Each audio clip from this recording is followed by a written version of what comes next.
Welcome to federal Telangana. నేను మీ కేకే. ఇప్పుడు తెలంగాణ రాజకీయాలైతే ఒక ఆసక్తికర మలుపు తిరిగాయి. ఇక్కడ బీజేపీ బీఆర్ఎస్ మధ్య మాటల యుద్ధానికి దారితీసింది. అది ముఖ్యంగా బీఆర్ఎస్ వర్కింగ్ ప్రెసిడెంట్ కేటీఆర్ గారు, అదేవిధంగా BJP Anakapalli MP CM Ramesh చేసుకున్న ఆరోపణలు అయితే ఇప్పుడు హాట్ టాపిక్ గా మారాయి. బీజేపీలో విలీనానికి బీఆర్ఎస్ ఇంతకు ముందే సిద్ధమైంది. దాన్ని నాతో చర్చలు జరిపారు. అయితే బీజేపీ పెద్దలు వద్దంటం వల్లే ఆ ప్రతిపాదన వెనక్కి వెళ్ళింది అనేది సీఎం రమేష్ ఘాటుగా చేసిన ఆరోపణ. అయితే దాని మీద కేటీఆర్ గారు ఇదంతా కూడా మొత్తం మా పార్టీ ఎలాంటి దాంట్లో కూడా కలిసేది లేదు అనేది అయితే చెప్పడం జరిగింది. అయితే దీని మీద చర్చించడానికి మనతో పాటు బీఆర్ఎస్ నుంచి అమరేంద్ర గారు, బీజేపీ నుంచి సుందరయ్య గారు, అదేవిధంగా రాజకీయ విశ్లేషకులు నరేందర్ చల్సాని గారు ఉన్నారు. ఇప్పుడు ముందుగా అమరేంద్ర గారు చెప్పండి, మీ పార్టీని బీజేపీలో కలపటానికి అప్పుడు అంటే కవిత అరెస్ట్ సమయంలో ప్రయత్నించారా లేదా? ఆ దాంట్లో సీఎం రమేష్ చెప్పినట్లుగా మీరు అంటే కేటీఆర్ గారు దాంట్లో ఏమీ లేదు, మేము కలపాలని అనుకోలేదు అని చెప్పారు. సరే, మీ స్టాండ్ ఏంటి సార్? ఫెడరల్ తెలంగాణకి సభ్యులకు అందరికీ నమస్కారం సార్. ఈ మొదటి నుంచి కూడా ఈ బీజేపీ కాంగ్రెస్ పార్టీలు ఏదో ఆడలేక మధ్యలో దరివేయలేదు అన్నట్టుగా సమస్య పుండెక్కడ ఉందో మంద అక్కడ పెట్టాలి కానీ ఏది పడితే అది మాట్లాడుకోవడం, టైం పాస్ చేయడము వీళ్ళకి పరిపాటు అయినటువంటి విషయం. అసలు కేటీఆర్ గారు ఏం మాట్లాడిండు? మీకు కొత్త సిటీ నిర్మాణంలో మీకు 1600 కోట్ల చిల్లర కాంట్రాక్టు సీఎం రమేష్ కు ఎట్లా పోయింది? బీజేపీ తోటి లాలూచి పడ్డారు కాబట్టి మీకు పోయింది, ఈ బీజేపీ సీఎం రమేష్ గారికి దక్కింది అని క్లారిటీగా చెప్పిండు. తర్వాత కంచెగచ్చి బౌలి భూములలో 10,000 కోట్ల రూపాయలు గవర్నమెంట్ కు ఏ విధంగా లోన్లు ఇప్పించిండ్రు, దాంట్లో ఒక బీజేపీ ఎంపీ పాత్ర ఉందని చెప్తే ఆయన మాట్లాడతారు. సీఎం రమేష్ గారు ఏమంటారు కదా, ఎందుకంటే ఇప్పుడు ఆయన సీఎం రమేష్ ఏ పార్టీలు ఉన్నది ఆయనకే తెలియదు. ఎందుకంటే ఆయన ఒక్క మాట మీద లేడు. ఆయన ఉన్నటువంటి కంపెనీ ఆ రోజు మూతపడే క్రమంలో ఈ యొక్క దాడులు తప్పించుకోవడానికి 3,000 కోట్ల రూపాయల కాంట్రాక్టు చంద్రబాబు నాయుడు గారు 2014లో ఇచ్చిండు. ఆయన ఇచ్చిన తర్వాత వాళ్ళ పని పెట్టుబడిదారు వ్యవస్థ వాళ్ళది. ఎందుకంటే ఈ రాజకీయాలు, ప్రజల సేవ, లేకపోతే సామాజిక సేవ, సామాజిక స్పృహ ఉన్నటువంటి ఈయన సీఎం రమేష్ కాదు, అట్నే సుజనా చౌదరి కాదు. వీళ్ళు కేవలం ఏంటంటే వాషింగ్ పౌడర్ నిర్మా. అందులోకెళ్ళి ఏమైనా అవుతుందేమో, మా మీద ఏమైనా రైడ్లు కాగాల, ఇంకేమైనా జరగగాల, ఈడి దాడులు జరగగానే పోయి ఆయన తెల్లారే కడువ కప్పుకొని తెల్లగా అయిపోయింది ఆయన సీఎం రమేష్. ఇవాళ నీతి వాక్యాలు చెప్తుండే ఎవరు?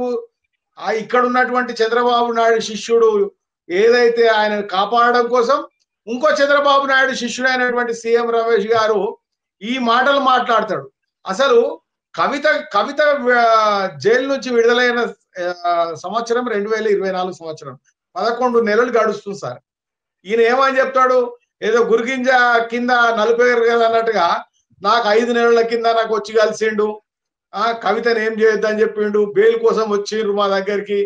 ఏం మాటలు మాట్లాడుతుర్రో? సంస్కారం ఉన్నటువంటి నువ్వు ఎంపీ, సరే ఏ విధంగా అయినావో ఎట్లయినావో తెలియదు, సరే ఏ పార్టీ కన్నా పో నువ్వు తలగబడి, కానీ మాట్లాడే విధానంలో ఒక స్క్రిప్ట్ చదువుకున్నట్టు కదా. మీరు ఇంకా మీడియాలో ఈ వచ్చిన మన ఎవరు జర్నలిస్టులు అట్లాంటిది స్క్రిప్ట్ లేకుండా కూడా బ్రహ్మాండంగా చదువుతున్నారు. కానీ ఈ స్క్రిప్ట్ పెట్టుకొని కూడా తప్పుడు మాట్లాడుకుంటా, అబద్ధాలు మాట్లాడుకుంటా ఈ బట్టగాల్చి మీదేసే సంస్కృతి బంద్ చేసుకోవాలి సార్. ఇంకోటి కూడా చెప్తున్నా, ఆయన ఏం మాట్లాడతాడు? రేపు రాబోయే కాలంలో ఇక్కడ మళ్ళా తెలుగుదేశం పార్టీ, బీజేపీ పార్టీ పొత్తుంటదట. దాంతో చేసేది ఇక్కడ మళ్ళా తెలంగాణలో అగ్గిరా చేయడానికి, తెలంగాణ ఆత్మగౌరవం తాకట్టు పెట్టడానికి, ఇట్లాంటి కుటిల ప్రయత్నాలు చేయడానికి మరో ఎత్తుగడ వేస్తున్న సందర్భం చూస్తుంటే నవ్వొస్తుంది. కానీ మాట్లాడేటప్పుడు ఒక పద్ధతిగా, నువ్వు ఒక రాజ్యసభ సభ్యునివి, సమాజంలో అంతో ఇంతో నీ మాటలకు గుర్తింపున్న వ్యక్తివి, ఈడి దాడులు తప్పించుకోవడానికి పోయిన వ్యక్తివి ఈయనట పోయిండట. ఒకవేళ ఇదే కేటీఆర్ గారు కనుక బీజేపీ పార్టీలో చేరుతాము అని చెప్పేది ఉంటే ఎవడన్నా బీజేపీ పార్టీ వాడు చెప్పుకుంటాడు సార్? అది చెప్పుకుంటాడు ఇది. ఆయన దగ్గర సీసీటీవీ ఫుటేజ్లు ఇవన్నీ ఆధారాలు అన్నీ ఉన్నాయి, మిగతా వాళ్ళు కొంతమంది కూడా ఉన్నారు, కావాలంటే చర్చకు సిద్ధము అని కూడా ఆయన అంటున్నాడు. సార్ నేనేమంటున్నా, ఇప్పుడు కేంద్ర ప్రభుత్వాన్ని కూడా ఈ మధ్యకాలంలో బీజేపీ అంతో ఇంతో జ్ఞానం శీలం ఏకత అని బీజేపీ వాళ్ళు ఏబీవీపీల మాటలు అంటుంటుండే వాళ్ళకి. ఇప్పుడు జ్ఞానం లేదు, శీలత లేదు, ఏకత లేదు వాళ్ళ దగ్గర. ఎందుకంటే ఒక సిద్ధాంతం ఉన్న పార్టీ ఉండి కూడా ఇట్లాంటి దుర్మార్గులు అనేటువంటి చేర్చుకొని పార్టీ కూడా బస్టు పడుతున్నాయి. ఎందుకంటే వాళ్ళకు సమాజం అవసరం లేదు, సమాజ శ్రేయస్ అవసరం లేదు, వ్యక్తిగతంగా ఉన్నటువంటి. ఎందుకంటే మన బీజేపీ పార్టీ చూస్తామన్నాం, పోయిరు విదేశాలలో ఉన్నటువంటి వ్యక్తులందరినీ ఏం చేస్తున్నారో మనం మోడీ గారిని కూడా చూస్తున్నాం. కాబట్టి నేను ఏమంటున్నా అంటే ఆయన దగ్గర సీసీ ఫుటేజీలు ఉన్నాయి. నీకు దమ్ము ధైర్యం ఉంటే సీసీ ఫుటేజీలని కవిత బెయిల్ కంటే ముందు ఉన్నటువంటి సీసీ ఫుటేజీలు విడుదల చేయాలి దమ్ముంటే. ఎందుకు ఈ మాటలు మాట్లాడడం? ఫోన్ ట్యాపింగ్ లో ఒకసారి పేర్లు ఉన్నాయంటారు, కుటుంబాల పేర్లు ఉన్నాయంటారు. తర్వాత ఈ కాంగ్రెస్ పార్టీ ఇంతకుముందు చెప్పింది భార్యాభర్తలు ఇన్నది మాట్లాడిరు. మరి సిట్ విలువదు, భార్యాభర్తలు పిలవండి, సినిమా యాక్టర్ల పేరుంది పిలవండి. ఏం దుర్మార్గము? మీకు పరిపాలన చేతన కాక జవాబుదారితనాన్ని మర్చిపోయి ప్రజలకు చెప్పినటువంటి హామీలన్నీ మర్చిపోయి మీరు ఏం చేస్తున్నారు? అసలు ఈ సమాజాన్ని ఏం చేస్తున్నారు? తెలంగాణని ఎట్లా రేపు తాకట్టు పెడతారా? రేపు మళ్ళా రేపు చెప్తున్నా సార్, భారతదేశంలో కాదు ప్రపంచంలోనే గొప్ప సిటీగా ఎదుగుతున్నటువంటి ఇప్పుడు హైదరాబాద్ వచ్చిన తర్వాత మరో సుడాన్ చేయడానికి ఒక అవగాహన లేని వ్యక్తులు సార్. ఒక ఆయన వచ్చి 3 సముద్రాలు ఉన్నాయంటాడు, ఒక ఆయన వచ్చి మనకు దేవాదుల గోదావరి బేషన్ అని అంటాడు. వీళ్ళు అసలు మనకు నేర్పించేది వీళ్ళు. ఇప్పుడు టాపిక్ ని డైవర్ట్ చేయకుండా ఇప్పుడు సుందరయ్య గారు బీజేపీ నుంచి మీరు చెప్పండి, మీ దగ్గర అంటే ఇప్పుడు సీఎం రమేష్ చెప్పినట్టు మీ సీఎం రమేష్ మీ ఎంపీ దీన్ని నిరూపించడానికి సిద్ధంగా ఉన్నారా, లేకపోతే ఈ చర్చని ఇది ఏదో కేటీఆర్ చెప్పినట్టు డైవర్షన్ పాలిటిక్స్ కే దీన్ని ఉపయోగిస్తారా? కేకే గారు, ఈ కేటీఆర్ చేసిన ఈ వ్యాఖ్యలు ఈ తేనె తుట్టని కదిలించిందే కేటీఆర్. సీఎం రమేష్ ప్రొవోకింగ్ గా ముందస్తుగా ఆయన ఏమి లీకేజ్ లేకపోతే ఒక కామెంట్ ఏం చేయలేదు. ఈయన కంచె గచ్చబౌలి భూముల విషయంలో ఒక దొంగ బీజేపీ దొంగ ఎంపీ దొంగతనానికి పాల్పడుతున్నాడు, దొంగతనం పూర్తయినాక పూర్తిగా బట్టబయలు చేస్తానని చెప్పి మొదటి మీటింగ్ లో మాట్లాడిన వ్యక్తి నిన్న మొన్న మీటింగ్ లో ఆ దొంగ ఎవరో కాదు సీఎం రమేష్. సీఎం రమేష్ కి ఆ రోడ్డు కాంట్రాక్టు 1600 కోట్ల రూపాయల రోడ్డు కాంట్రాక్టు ఇక్కడున్న సీఎం కు కట్టబెడుతున్నాడు అని చెప్పి ఆయన వ్యాఖ్యలు చేశాడు.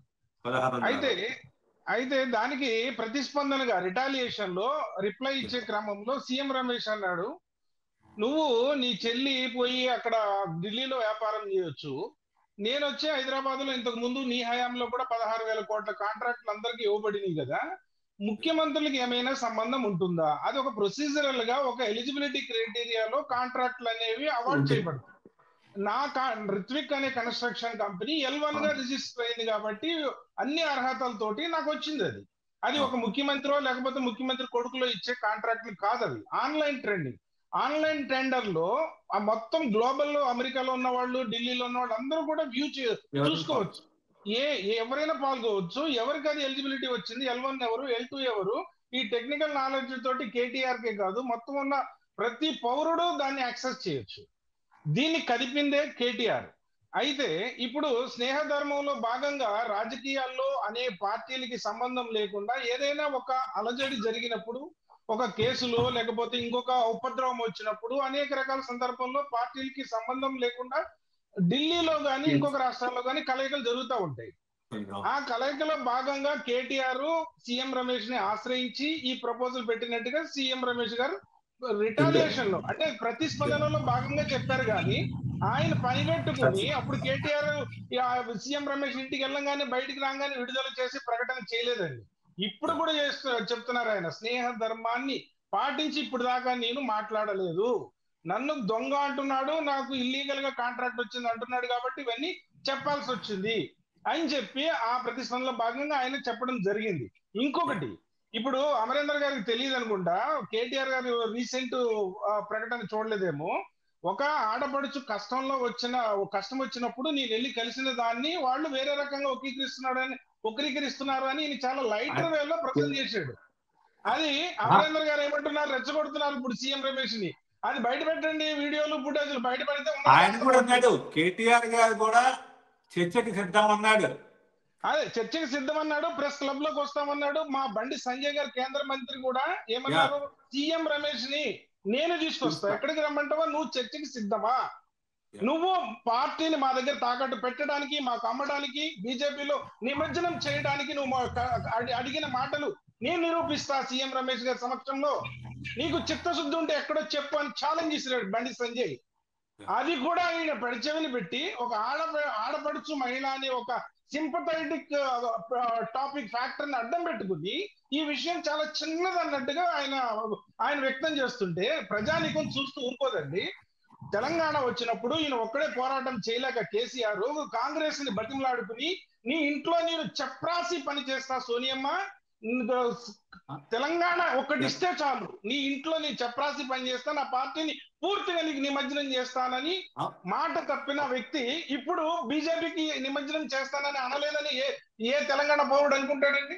తెలంగాణ మనోభావాలు, సెంటిమెంట్లు, ప్రజల ఆకాంక్షలు అన్ని తుంగలో తొక్కి టిఆర్ఎస్ అనే పదంలో నుంచి తెలంగాణని తీసేసి అత్యాశకి పోయి బీఆర్ఎస్ పెట్టి ప్రపంచం మొత్తం, ఇండియా మొత్తం ఏలేస్తాను, ఆంధ్రలో కూడా తోట చంద్రశేఖర్ అనే అధ్యక్షుడిని బీఆర్ఎస్ అధ్యక్షుడిని చేసి నేను మొత్తం దోచుకుంటాను దేశాన్ని తరహాలో సెంటిమెంట్ యొక్క, తెలంగాణ సెంటిమెంట్ యొక్క ఆ విశిష్టతని, ఆ పవిత్రతని ఫస్ట్ సర్వనాశనం చేసింది కేసీఆర్ ఫ్యామిలీ, కేసీఆర్ అండ్ కేటీఆర్.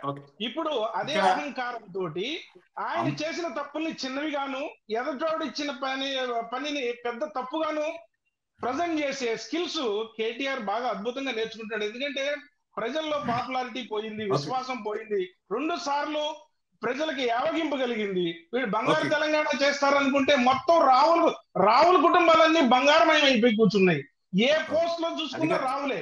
ఇప్పుడు టెలిఫోన్ ట్యాపింగ్ చూసుకుంటే రావే, ఇక్కడ ఎలక్ట్రిసిటీ ఎండి చూసుకుంటే రావే, పోలీస్ డిపార్ట్మెంట్ చూసుకుంటే రావే. అంటే ఓకే, అది చర్చ ఇంకోటి పోతుంది. ఇప్పుడు నేను అనేది ఒకవేళ కేటీఆర్ చేసిన వ్యాఖ్యలు, మన సీఎం రమేష్ చేసిన వ్యాఖ్యలు, బండి సంజయ్ చేసిన వ్యాఖ్యలు తప్పు అనుకుంటే, ఇప్పుడు కూడా నేనేదో ఆడపిల్ల ఆపదలో ఉందని వెళ్ళాననే ఒక చాలా చిన్నదిగా చిత్రీకరించడం కాదు, చర్చకి సిద్ధమైతే ఇంతో అంతో ఇప్పటికైనా సరే ఈ టిఆర్ఎస్ అలియాస్ బిఆర్ఎస్ కొంచెమైనా ప్రజల విశ్వాసాన్ని చూరగొనే అవకాశాన్ని ఈ సద్వినియోగం చేసుకోవచ్చు. ఈ సందర్భంగా చర్చకి ఆహ్వానించి ఒక మీనింగ్ఫుల్ డిస్కషన్ కూర్చుంటే కనీసం తెలంగాణ ప్రజల్లో ఒక విశ్వసనీయత అనేది పార్టీ మీద, ఈ బిఆర్ఎస్ పార్టీ అమరేంద్ర గారు చెప్పండి సార్. నేనేమంటున్నా, తెలంగాణకు ఆయన చెప్తున్నాడు సోనియా గాంధీ దగ్గరికి మోకారిల్లిండని, నా రాష్ట్రం సాధించడానికి కోసము మేము అన్ని పార్టీలను కలిసినాం. వీళ్ళలాగా బీజేపీ కాకినాడ తీర్మానంలో 1 ఓటు 2 రాష్ట్రాలు అని చెప్పి అబద్ధం చెప్పి గవర్నమెంట్లకు వచ్చిన తర్వాత ఎంత నాటకం ఆడిందో తెలుసు. తర్వాత మోడీ గారు తెలంగాణ రాష్ట్రం ఏర్పడ్డ తర్వాత తల్లిని చంపి బిడ్డను తీసిండ్రని మాట్లాడిండు. అంత పెద్ద మనిషి ఇలా ప్రపంచంలో జయజయలు అందుకుంటున్న వ్యక్తిత్వంతో కూడా అబద్ధాలు ఆడిచ్చినటువంటి పార్టీ ఏదన్నా ఉందనంటే బీజేపీ పార్టీ. ఆయన సుందరం గారికి తెలియకుండొచ్చు. ఒక దొంగలైనటువంటి సృజనా చౌదరిని, ఈ సీఎం రమేష్ ని ఈడీ దాడులు చేసిన తర్వాత, ఈడీ దాడులు చేసిన అనంతరము పార్టీలో చేర్చుకొని తర్వాత వాళ్ళ మీద ఎలాంటి విచారణలు లేకుండా జరిపినటువంటి పార్టీ బీజేపీ పార్టీ. ఇవన్నీ మర్చిపోయి ఈ రోజు ఏదో సీఎం రమేష్ బండి సంజయ్ నేను తీసుకొస్తాను అంటుండు. బండి సంజయ్ బీజేపీ పార్టీ కాదు సుందరం గారు, మీరు బాగా గమనించుకోండి. ఆయన రేవంత్ రెడ్డి గారు ఏజెంటు. ఆయన ఇష్టం వచ్చిన మాటలు తింటాడు. ఒక సీఎం స్థాయిలో ఉన్నటువంటి వ్యక్తి కేసీఆర్ ఆనాడు తెలంగాణ రాష్ట్రం కోసము తెలంగాణ పదాలు ఉపయోగించి తెలంగాణ వచ్చిన తర్వాత హుందాగా ప్రవర్తించిన తీరు మీరు గమనించాలి.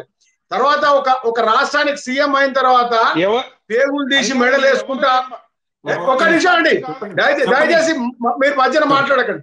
పేగులు తీసి మెడలు వేసుకుంటా, లేకపోతే చీల్చి బొంద పెడతా, లేకపోతే పార్టీ ఎవరిని మీ యొక్క ప్రసార సాధనాలను అసెంబ్లీలో పండబెట్టి చీరుతా తొక్కుతా అన్నప్పుడేమో బండి సంజయ్ ఇంట్లో వండుకుంటాడు. అరే అవులాగాడి లెక్క మాట్లాడకు అని అంటారు. అయితే ఓ సీఎం నౌలాగాడు అంటారా, ఓ సీఎం నౌలాగాడు అంటారా? ఈయనకేమంది ఒక అలా తుడుచుకోవడము? ఈయనకు అంత శుద్ధపూసనా? ఈయన మాట్లాడే మాటలకు, ఈ తంబాకు మాటలు, గుట్కా మాటలు మాట్లాడుకుంటా ఆ సీఎం తోటి ములాఖాత్ అయ్యి మీరు phone tapping CM Revanth Reddy చేయకపోతే మేము చేస్తాము. ఈయన ఏ మొక్కలు పుచ్చుకున్నాడండి? గతంలో కూడా సార్ కేకే గారు నేనేమంటున్నా, గతంలో కూడా మాకు ఎమ్మెల్యే సీట్ల తర్వాత ఇదే ప్రాపగండా నిర్వర్తించారు. బీజేపీ పార్టీ కూడా సేమ్ స్ట్రాటజీ మెయింటైన్ చేసి ఆ రోజు ఏమని చెప్పారు, మీరు బీజేపీ పార్టీ తోటి బీఆర్ఎస్ పొత్తు కూడుతున్నది, రానున్న కాలంలో వాళ్ళు ఇద్దరు కలిసి టైఅప్ అవుతుర్రు, మీరు బీఆర్ఎస్ అనే పార్టీ రాష్ట్ర పార్టీకి సంబంధం ఉన్నది, ఈ యొక్క ఓట్లు అనేటివి మాకు వేయండి, మాకేస్తే మేము గెలిచి చూపెడతాము, మేము మొత్తం సాధించుకొని వస్తాము, ఇవాళ మొత్తం ఈ రాష్ట్రాన్ని కేసీఆర్ ఇట్లా చేసిండు, కాంగ్రెస్ ఇట్లా చేసింది, మేము పొడుస్తామని చెప్పిన వాళ్ళు ఇవాళ ఏం తెచ్చి పాడైనరండి? ఇవాళ ఏం తెచ్చి పాడైనరు? ఈ రాష్ట్రానికి ఎంతసేపు ఆ సీఎం కాపాడుతందుకు ఆయన కూడా ఆర్ఎస్ఎస్ వ్యక్తే కదా, ఆయన కూడా చంద్రబాబు నాయుడు శిష్యుడే కదా, ఆయనను కాపాడుతందుకు తప్ప మీరే రోజు ప్రతిపక్ష హోదా 8 మంది ఎంపీలు ఉంటే ఒక్కరోజు మీరు మాట్లాడిరా? ఒక్కరోజు కూర్చోబెట్టి మాట్లాడిరా? రఘునందన్ రావు రైట్ హ్యాండ్ ఉంటాడు, బండి సంజయ్ లెఫ్ట్ హ్యాండ్ ఉంటాడు. లెఫ్ట్ హ్యాండ్ ఉంటే ఆఖరికి మొన్న ఈటెల రాజేందర్ నా విషయంలో ఆయన ఒక విషయంకి వచ్చినప్పుడు ఆయన తేటా తెల్లంగా చెప్పిండు, కాళేశ్వరం అనే ప్రాజెక్టు ముమ్మాటికి నా ఆత్మ గౌరవం సంబంధించిందే, మాకు బావులల్లా బోర్లల్లా నీళ్లు లేక మేము వలసలు పోయి మేము చచ్చిపోయినాము, దుబాయ్లలో పోయి మేము సౌదీలలో పోయి మా పిల్లలందరూ జాబు చేసుకొని ఉంటుర్రు. ఇవాళ కరీంనగర్ జిల్లాలో ఉన్నటువంటి ఉత్తర తెలంగాణలో ఇలా మేము బాగుపడ్డామంటే కాళేశ్వరం తోటి ఆయన గొప్ప చెప్తే కేసీఆర్ తోటి ములాఖాత్ అయిండు. నెక్స్ట్ ఫోన్ ట్యాపింగ్ లో ఆయన ఆపోజిట్ మాట్లాడింది కదా, అప్పుడు మాట్లాడాడు ఈ బండి సంజయ్. ఇవాళంటే ఈయన సీఎం రమేష్ తీసుకొచ్చి క్లబ్బులు పబ్బులు అని అంటారు. వీళ్ళ క్లబ్ల సంస్కృతి చెప్పమంటారు అండి నాకు? ఇలా క్లబ్ల, ఇలా సెలబ్రిటీ క్లబ్ లో ఇలా సంగతి చెప్పమంటారా, మాట్లాడమంటారా వీళ్ళ గురించి? ఓకే, ఇప్పుడు నరేంద్ర గారు మీరు చెప్పండి. ఇప్పుడు రెండు పార్టీల వాదన అయినారు, ఇది మొత్తం కూడా తెలంగాణలో ఉన్న మామూలు ఈ డైవర్షన్ పాలిటిక్స్ లాగా కనిపిస్తున్నాయా, లేకపోతే దీంట్లో నిజాలు ఎంత మటుకు ఉన్నాయని అసలు రాజకీయ విశ్లేషకులుగా మీరు ఏమనుకుంటున్నారు? ఇది కేవలం ప్రధానమైన విషయం గచ్చిబౌలి భూములకు సంబంధించిన విషయంలో కేంద్ర రాష్ట్ర ప్రభుత్వాలు ఇద్దరు కూడా నేరస్తులే. అక్కడ ఇటువంటి తగిన చర్య తీసుకోవట్లేదు.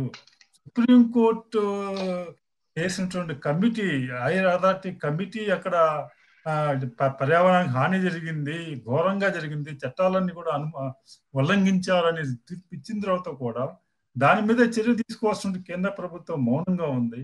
అదేవిధంగా దాంట్లో ఈ బీజేపీ ఎంపీకి ఒక పాత్ర ఉంది, అతను బేరం చేశాడు, దానికోసం అతను కాంట్రాక్ట్ ఇచ్చాడు ఆరోపణ. ఆ ఆరోపణ గురించి డైవర్ట్ చేయటం కోసం ఇప్పుడు ఒక పార్టీ ఇంకో పార్టీతో కలవాలనుకోవటం, కలిసే ప్రతిపాదనలు రావటం, అది ఎలియన్స్ పెట్టుకోవాలనుకోవటం అనుకుంటే దాంట్లో తప్పేం లేదు. రాజకీయాల్లో వాళ్ళు అడిగినా కూడా కాదన్నారు. దానికి దీనికి ముడిపెట్టడం అనేది ఇక్కడ కేవలం డైవర్షన్ చేయటమే.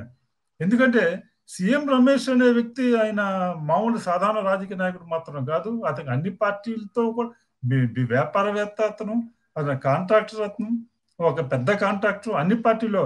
అతను కేవలం బీజేపీకి తెలుగుదేశానికే కాదు, ఆయన ఎలక్ట్రల్ బాండ్స్, వైసీపీ యొక్క సంబంధించినటువంటి ఎలక్ట్రల్ బాండ్స్ కూడా కొన్నాడు అతను. అంటే ఆ పార్టీకి కూడా డబ్బులు ఇచ్చాడన్నమాట వాళ్ళను కూడా. కాబట్టి అతనికి రాజకీయాలతో సంబంధం లేని ఇది బిజినెస్ మ్యాన్. అతను ఈరోజు కాంట్రాక్టర్లు ఇవ్వటం, కేంద్ర రాష్ట్ర ప్రభుత్వాల కాంట్రాక్టర్లు అన్ని కూడా ముందే ఎవరికి, అది కేసీఆర్ కావచ్చు, బీజేపీ కావచ్చు, కాంగ్రెస్ కావచ్చు, ముందే ఎవరికి ఇవ్వాలో నిర్ణయించి వాళ్ళకి అనుకూలంగా కాంట్రాక్ట్ టెండర్ యొక్క నిబంధనలను రూపొందించి వాళ్ళకి ఇవ్వటం. ప్రభుత్వం అధినేతల యొక్క ప్రమేయం లేకుండా, రాజకీయమైనటువంటి ఇన్వాల్వ్మెంట్ లేకుండా, కానీ ఇవాళ ఏదైతే కాళేశ్వరం యొక్క ప్రాజెక్టులో 1,00,000 కోట్ల అవినీతి జరిగిందన్నారో, ఏ కాంట్రాక్టర్ అయితే అక్కడంతా కూడా ప్రాజెక్టు నాశనం చేశారంటున్నారు, ఆ కాంట్రాక్టర్ని ఇప్పుడు అందరం ఎక్కిస్తున్నారు ఈ ప్రభుత్వంలో కూడా.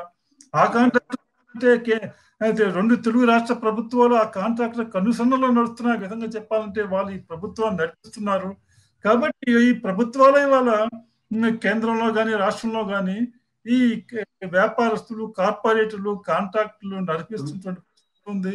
కాబట్టి దీంట్లో ఒకవేళ బీఆర్ఎస్ కానీ వాళ్ళు విలీనం కావాలన్నా, పొత్తు పెట్టుకోవాలన్నా వాళ్ళ యొక్క కావచ్చు. అయితే కవిత ప్రస్తుతం ఈ మధ్య బీఆర్ఎస్ కి ప్రాక్టికల్ గా దూరంగా ఉన్నారు. ఆమె వాళ్ళ మధ్య జరుగుతుంది. అలాంటి టైంలో వెళ్ళి 4 నెలల క్రితం కవిత కోసం విలీనం చేస్తారని ప్రతిపాదన చేస్తాడంటే అది మామూలుగా బయట నుంచి చూసే వాళ్ళకి మాత్రం నమ్మశక్యం కాదు. జైల్లో ఉన్నప్పుడు కలిసి అప్పుడు ప్రతిపాదనలు వచ్చేది వేరే విషయం. ఈ మధ్య 4 నెలల క్రితం అప్పుడు అసలు ఆ సమస్య రాలేదు. ఆ సమస్య లేదు. అంత కవిత కోసం కేటీఆర్ వెళ్ళి అడిగారు. ఇప్పుడు ఉన్న పరిస్థితుల్లో అంటే నరేంద్ర గారు ఒకసారి కేటీఆర్ గారి స్టేట్మెంట్ చూడండి. మళ్ళీ ఇదైనాక ఆ కేటీఆర్ గారిది సీఎం రమేష్ గారు చూడండి. కవిత జైల్లో ఉన్నప్పుడు అని చెప్పి సంబోధించారు. చెప్పాడు ఫస్ట్. కానీ 4 నెలల క్రితం మా ఇంటికి వచ్చి అడిగాడు అన్నారు. నేను చూసింది మళ్ళీ ఆ 2 స్టేట్మెంట్లు కూడా ఉన్నాయి. కానీ కవిత జైల్లో ఉన్నప్పుడు ఈ ఈడీ కేసులు, సిబిఐ కేసులు మా మీద రాకుండా చూడండి. తప్పలేదండి. దాంట్లో అదేమి దాంట్లో దొంగతనం కాదు కదా. నేను నా ప్రారంభంలో చెప్పినట్టుగా అది తప్పే కాదు. నేను అనేది దాన్ని ధృవీకరించాలి. ఈయన ధృవీకరించారు కేటీఆర్ గారు. నేను వెళ్ళాను. ఒక ఆడపిల్ల మహిళ కష్టంలో ఉంటే నేను వెళ్ళాను. దాన్ని పెద్ద భూతద్దంలో పెట్టి చూపిస్తున్నారు ఆ బీజేపీ వాళ్ళు వీళ్ళని. దాన్ని చాలా చిన్నదిగా చూపిస్తున్నారు కేటీఆర్ గారు. నేను అనేది పార్టీని సుందరయ్య గారు చెప్పండి. అమరేంద్ర గారు రియాక్ట్ అవుతారు. మీరు ముందు సీఎం రమేష్ చెప్పినట్టుగా ఇక్కడ టీడీపీ, బీజేపీ 2 కలిసి వచ్చే ఎన్నికల్లో పోటీ చేయడానికి సిద్ధమా? మీరు టీడీపీని కలుపుకుంటారా? దాన్ని చూసి బీఆర్ఎస్ భయపడుతోంది అనే మాట కూడా సీఎం రమేష్ అన్నాడు. కేకే గారు దానికి అవకాశం అనేది నిండుగా ఉన్నాయి. ఎందుకంటే భావ స్వారూప్యత ఉన్న పార్టీలతోటి కలిసి నడవడం అనేది దేశంలో ఎన్నికల యొక్క రాజకీయ పార్టీల యొక్క విధానం. అది ఒక భావజాలం, ఒక పార్టీ భావజాలం ఇంకొక పార్టీ భావజాలం తోటి ఒక సంబంధం ఏర్పడినప్పుడు లైక్ మైండెడ్ పీపుల్ అంతా కూడా కలిసి రాజకీయాలలో ఎన్నికలకు వెళ్ళడం అనేది దేశవ్యాప్తంగా ఉన్న ఒక ఆనవాయితీ రివాజ్. అది మీరు ఎన్డీఏ కూటమిలో చూస్తే అన్ని కూడా బీజేపీ యొక్క సిద్ధాంతాలని, ఆ ఐడియాలజీని వంట పట్టించుకున్న పార్టీలే ఉన్నాయి. ఇప్పుడు చిరాగ్ పాస్వాన్ కానివ్వండి, వాళ్ళ ఫాదర్ పాస్వాన్ కానివ్వండి, ఆ తర్వాత రామ్ అదావాలీ కానివ్వండి, ఎన్డీఏ కూటమిలో ఉన్నాయి. ప్రతి చిన్న చితక పార్టీలు అన్ని కూడా మా పార్టీ యొక్క ఐడియాలజీ, భావజాలాన్ని వంట పట్టించుకున్నవే.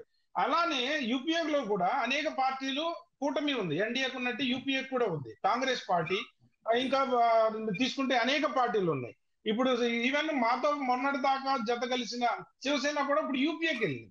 అంటే అతను ఒక భావజాలాన్ని మార్చుకుని ఉండొచ్చు, ఐడియాలజీ అతను మనసు మార్చుకుని ఉండొచ్చు. ఆ విధంగా తెలంగాణలో కూడా టీడీపీ, బీజేపీ, జనసేన కలిసి పోటీ చేసే అవకాశాలు నిండుగా ఉంటాయని నా వ్యక్తిగత అభిప్రాయం. ఎందుకంటే ఈ సక్సెస్ ఫార్ములా ఒక ఆంధ్రప్రదేశ్ లోనే కాకుండా మన రీసెంట్ గా జరిగిన దేశవ్యాప్తంగా జరిగిన ఢిల్లీ ఎలక్షన్ లో కానివ్వండి, మహారాష్ట్ర ఎలక్షన్ లో కానివ్వండి, అన్ని చోట్ల ఎక్కడ ప్రచారం చేస్తే అక్కడ ప్రజలు ఆమోద ముద్ర వేసి అఖండ విజయాన్ని చేకూర్చారు. ఇక్కడ కేసీఆర్ కూడా సేమ్ స్వారూప్యత ఉన్న పార్టీ ఉంది, జగన్ పార్టీ. వీళ్ళు కూడా సేమ్. అక్కడ కూడా సిస్టర్ స్ట్రోకే, ఇక్కడ కూడా సిస్టర్ స్ట్రోకే. అక్కడ ఆయన అసెంబ్లీకి రాడు, ఇక్కడ కేసీఆర్ కూడా అసెంబ్లీకి రాడు. వీళ్ళ భావజాలం ఒకటే ఇద్దరిది. వీళ్ళు కూడా కలిసి పోటీ చేయొచ్చు, తప్పలేదు. ఎందుకంటే కేసీఆర్ అమరేంద్ర గారు చెప్పండి. ఇప్పుడు టీడీపీని బీజేపీ కలిస్తే తెలంగాణలో ఏమన్నా బీఆర్ఎస్ కి దెబ్బ అవుతుందా, లేకపోతే కాంగ్రెస్? ఈ మొత్తం కలిసి వీళ్ళంతా కలిస్తే కాంగ్రెస్ కి లబ్ధి చేకూరుస్తున్నారా? నీకు ఆయన భావసారూప్యత ఏందో నాకు అర్థమైతలేదు. కానీ చంద్రబాబు నాయుడుకు బీజేపీకి భావసారూప్యత చాలా దగ్గర ఉన్నది. దాని భావసారూప్యత పార్టీలన్నీ నితీష్ కుమార్ గారికి వీళ్ళకు భావసారూప్యత ఉన్నదని చెప్పినారు. ఎందుకంటే వీళ్ళు ఈ రోజు చంద్రబాబు నాయుడు మీద నితీష్ కుమార్ మీద ఆధారపడ్డారు. వీళ్ళ మాటలు మాట్లాడారు. మోడీ గారు కూడా చాలా మాకు 400 సీట్లు వస్తాయి, మాకు ఎవరితో సంబంధం కూడా లేదు అన్నాక ఇప్పుడు జీ హుజూర్ అనుకుంటా ఇలా చంద్రబాబు నాయుడు దగ్గర మోకారు వెళ్తుండ్రు. ఆయన చెప్పిన మనుషులకే అన్ని చేయడము. కేకే గారు నేను అన్న మాట ఒకటి మర్చిపోతున్నారు అమరేంద్ర గారు. మా పార్టీ ఐడియాలజీని వంట పట్టించుకున్న వాళ్ళు మాత్రమే ఎన్డీఏ కూటమిలో ఉంటారు అని చెప్పాను నేను. మీరు కావచ్చు ఎవరైనా సరే బీజేపీ లేదు మీకు జనసేన పార్టీ ఆయన మొట్టమొదటి వచ్చి ఆయన ఎవరు శిష్యుడు అని చెప్పిండు. ఆయన ఎక్కడి నుంచో చెగవీర శిష్యుడు అని చెప్పిండు. ఆయన నేను చెగవీర సిద్ధాంతాలు తీసుకొని తిరుగుతున్నారు, కమ్యూనిస్ట్ సిద్ధాంతం అన్నాడు ఆయన. నేను నక్సలైట్ అయిదాం అనుకున్నాడు. ఒక విషయం అండి, ఆగండి సుందరం గారు, మీకు తెలియకుండొచ్చు, మీకు భావ సారూప్యత అనేది తెలియకుండొచ్చు. నేనేమంటున్నా, ఆగండి, నేను మాట్లాడతారు మీరు. మీకు తెలియకపోతే ఆయన జనసేన పార్టీ పెట్టుకున్నప్పుడు చెగవేర పోస్టర్లు పెట్టుకొని నేను కమ్యూనిస్టు సిద్ధాంతం కోసం వచ్చినా అని చెప్పినాడు. మీ భావ సారూప్యత కలిసిందా? మీకు భావ సారూప్యత కలిసిందా? జైళ్ళల్లో పోయినా అరే మళ్ళా మాట్లాడతారు. మీరు కలుపుకుంటలేరు, మీరు కలుస్తున్నారు. మీ అవసరం కోసము ఎవరితోటి వాళ్ళకి ఇవాళ ఇక్కడ రేవంత్ రెడ్డి తోటి కలిసిరు. బీజేపీ విషయంలో అది ఎప్పటికీ జరగదు. ఎందుకు జరగదండి? ఓటుకు నోటుకు దొంగతోటి మీరు కలిసిరు. మీరు మీ భావ సారూప్యత ఉన్న పార్టీ మీది. ఓటుకు నోటుకు దొంగల ఏవన్ను చంద్రబాబు నాయుడు, ఏటు రేవంత్ రెడ్డి. మీరు భావ సారూప్యత గురించి మాట్లాడుతున్నా. ఆయన చోటేబాయి బడేబాయి అన్నాడు. ఆయన చోటేబాయి బడేబాయి అన్నారు. రేపు కాంగ్రెస్ తోటి కూడా మీరు కలుస్తారు. మీరు ఒక్క నిమిషం. ఈ ఆడలేగా ఓడిల మధ్యలో ఓడన్నట్టు టిఆర్ఎస్ వాళ్ళు బిఆర్ఎస్ వాళ్ళు ఓటుకు నోటు మూటలు మోసాడు 10 సంవత్సరాల నుండి ఎఫెక్టివ్ లాయర్స్ ని పెట్టి సుప్రీం కోర్టులో ఒక ప్రజాధనాన్ని కూడా ఒక వాల్యుబుల్ వేలో ఖర్చు పెట్టి ఎందుకు నిరూపించలేకపోయారండి ప్రభుత్వం? అంటే ఏం నిరూపించుకోలేదు? కేసు ఉన్నది ఎక్కడ ఉన్నది? ఈ పార్టీ బతుకున్నది కాలం వాడుకున్నామని మీరు ఆర్థిక నేరస్తులను తీసుకొని వస్తున్నారు. ఇప్పటి వరకు ఎవరన్నా తెచ్చిరా? నేను అడిగేది మీరు ఎందుకు విజయ్ మాల్యాన్ని తీసుకొచ్చిరా? మీరు విజయ్ మాల్యాన్ని తీసుకొచ్చిరా? ప్రభుత్వాన్ని ఎవరు ఆపుతున్నారు? జ్యుడిషియల్ లో వీరోచితంగా పోరాటం చేయడానికి ఎవరు ఆపుతున్నారు? మీకు ఒక విషయం తెలియకపోవచ్చు. మీకు అదాని మీ ఫ్రెండ్, అదాని అనే వ్యక్తి అలా మీ ఫ్రెండ్. ఆయన వచ్చి మా యాదాద్రి జిల్లాలో ఉన్నటువంటి రామన్నపేటలో ఆయన ఫ్యాక్టరీకి శంకుస్థాపన చేస్తాడు. మీ స్కిల్ యూనివర్సిటీకి 100 కోట్లు ఇస్తాడు ఆయన. మీ అక్కడ ఉన్నటువంటి రాహుల్ గాంధీ ఏమో అదాని దొంగ అని చెప్తాడు. ఇక్కడ రేవంత్ రెడ్డి ఏమో కౌగలించుకుంటాడు. మీరు కౌగలించుకుంటారు. 100 కోట్లు వాపస్ చేయగానే ఆయన మీ అదాని మనిషిని దూరం చేసుకుంటారు. ఈ నాటకాలన్నీ బంద్ చేయండి. మీ బ్లాక్ మెయిల్ పార్టీ ఈడీ దాడులు ఇవన్నీ చేసి మీరు ప్రభుత్వాలు ఎట్లా కూలుస్తున్నారో ప్రపంచం అంతా చూస్తుంది. మీరు అనుకుంటారు బిఆర్ఎస్ పార్టీ తప్పకుండా ఈ దేశాన్ని నేలే రోజు ఒక రోజు వస్తుంది. మీరు 2 సీట్లు ఉన్నటువంటి పార్టీ దేశాలు నేలినప్పుడు మేము ఎందుకు వేసుకోలేదు? కేటీఆర్ ఆహ్వానిస్తున్నాడా చర్చకి లేదా అదొకటి కన్ఫర్మ్ చేయమనండి. అరే ఆహ్వానిస్తున్నాడని చెప్తారు ఏందండి? ఈయన బండి సంజయ్ ఎవరు? ఆయన సీఎం రమేష్ రమ్మనండి. రమ్మనండి. వీఆర్ రెడీ, దేనికైనా రెడీ, సిద్ధము. మీరు నేను మాట్లాడడం కాదు, కేటీఆర్ స్టేట్మెంట్ ఇస్తే దానికి స్టేట్మెంట్ ఏం మాట్లాడండి? కేటీఆర్ దమ్ము ఉంటే రమ్మన్నాడు. అరే మళ్ళీ మాట్లాడతారు. మీరు ఎంత మూర్ఖులతోటి కలుస్తున్నారు అంటే సార్ కేకే గారు నేనేమంటున్నా, ఎంత మూర్ఖులు అంటే కొంతమందితో కలుస్తున్నారు బీజేపీ పార్టీ కూడా. ఏమనంటే ఇలా కేసీఆర్ గారు వచ్చిన తర్వాత 2014లో హైదరాబాద్ లో ఉన్నటువంటి మాక్సిమం క్లబ్బులు మొత్తం బంద్ చేయించిండ్రండి. మొత్తం క్లబ్బులు బంద్ చేయించి ప్రెస్ క్లబ్ అనే ఉంటే సమూహాన్ని ఒక ప్రెస్ సమూహంలో కొన్ని ఏళ్ల చరిత్ర ఉన్నటువంటి ప్రెస్ క్లబ్ కు రమ్మంటే నేను క్లబ్లకు రామనే మాట మాట్లాడతారండి సీఎం గారు? దానికి మళ్ళా బండి సంజయ్ కూడా అంటాడు క్లబ్లలో మాట్లాడుకునేటోడు అంటాడు అండి. ఒక ప్రెస్ అంటే విలువ ఉన్నదా అండి వీళ్ళకు? అసెంబ్లీ విలువ లేని మనుషులకు విలువలు ప్రెస్ క్లబ్ లతోటి ఇవాళ నేను మోడీ చెప్తాడు నేను ప్రెస్ వాళ్ళతోటి ఇంత ప్రధానమంత్రి అని చెప్పుకునే దాన్ని క్లబ్ల కింద అది ఒక జూదం క్లబ్ కింద మీరు మాట్లాడితే మీ సంస్కారం ఎక్కడ పెట్టుకుంటారు? తీసుకొస్తావు నువ్వు సిద్ధం అంటే ఈయన యొక్క అంగీకారం తెలియజేయట్లేదు. అరే ఏంది ఎవరు చెప్పలేదు, ఎవరు చెప్పలేదు. నరేంద్ర గారిని చెప్పండి. నేనేమంటున్నా 1600 కోట్ల రూపాయలు మీరు న్యూ సిటీకి మీరు తీసుకున్నది వాస్తవమా కాదా? ఇది వాస్తవమా కాదా? తర్వాత కంచె గచ్చిబౌలి భూములలో మీరు మధ్యవర్తిత్వం వహించి 10,000 కోట్లు ఇప్పించిరా లేదా? మీరు మీ ఆరోపణే సరిగా లేదు. 1600 కోట్లు ఒక్క నిమిషం ఆగండి నరేంద్ర గారు. ఇప్పుడు ఇక్కడ ఈ మొత్తం తెలంగాణ పాలిటిక్స్ లో ఇప్పుడున్న దాంట్లో ఈ బీజేపీ బీఆర్ఎస్ చేస్తున్న రాజకీయాలు కాంగ్రెస్ కి లబ్ధి చేకూరుస్తున్నాయని మనం భావించవచ్చా నరేంద్ర గారు చెప్పండి. అంటే కాంగ్రెస్ కి అది కాంగ్రెస్ లో ఎవరు అనేది కాంగ్రెస్ రేవంత్ రెడ్డి మిగతా కాంగ్రెస్ రేవంత్ రెడ్డి ఇంతవరకు వాళ్ళు కాంగ్రెస్ గా గుర్తించట్లేదు.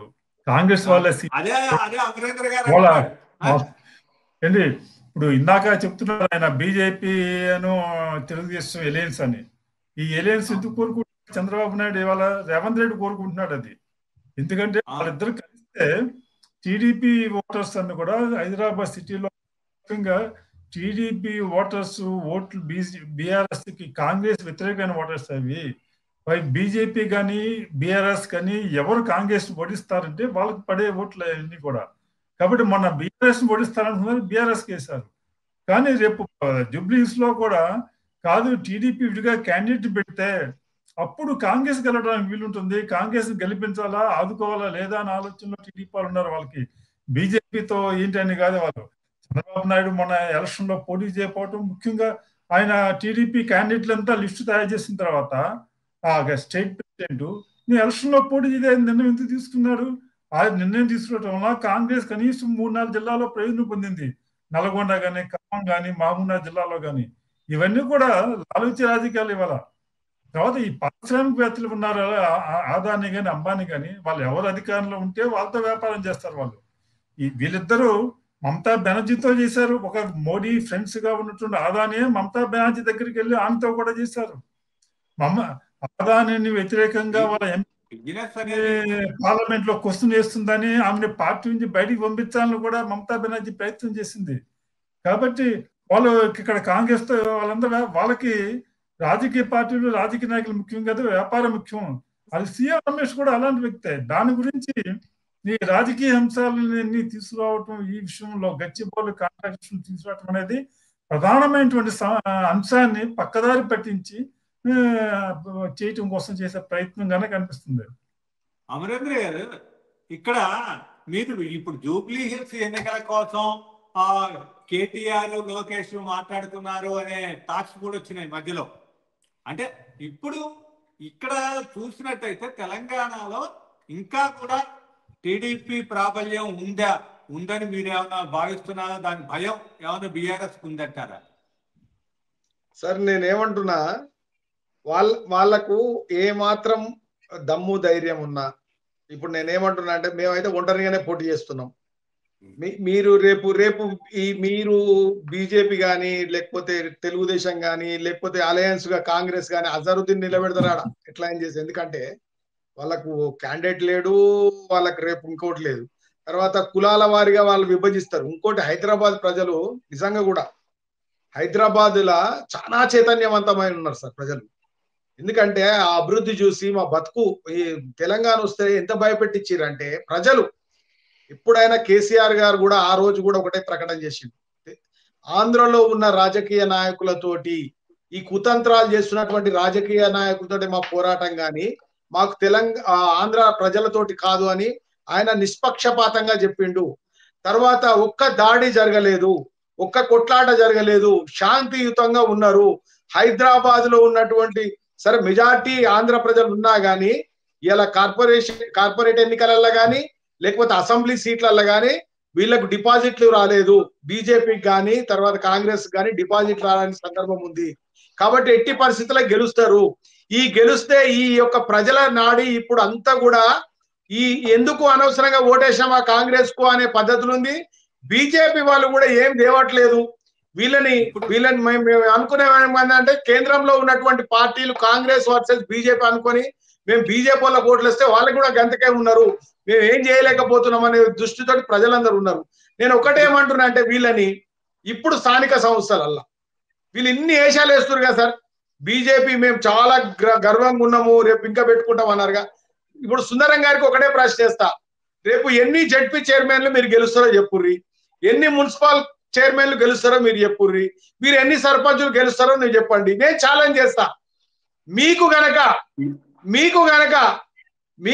మీకు జడ్పీ చైర్మన్లు 2 వచ్చినా గానీ మీకు సర్పంచులు ఒక 50 వచ్చినా గానీ, ఇన్ని వందలలో వేలలో ఉన్నాయి కదా సర్పంచులు, మీకు ఒక 50 వచ్చినా గానీ మీరు ఛాలెంజ్ చేసి చెప్పుర్రి, మేము ఇన్ని గెలుస్తాము. 8 సీట్లు కదా, ఇప్పుడు దగ్గర 8 పార్లమెంట్ సీట్లు అంటే మీకు సగము అసెంబ్లీ సీట్లు కదా, దాంట్లో మీరు ఎన్ని గెలుస్తారో చెప్పుర్రి.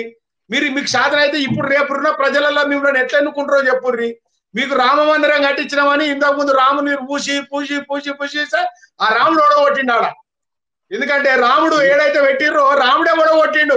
వద్దురా నాయన మీరు ఇంక అవధులు ఆడకూరి, మతాల మీద సామాజిక అంశాల మీద ప్రజల యొక్క చైతన్యం మీద ప్రజల జీవన విధానం మీద మీరు ఓట్లాడుకోర్రి. నా మీద పెట్టి ఎన్ని రోజులు అడుక్కుంటారు మీరు, నా మీద పెట్టి మీరు ఎన్ని రోజులు అడుక్కుంటారు, వద్దు ఇది అని చెప్పేసిండు.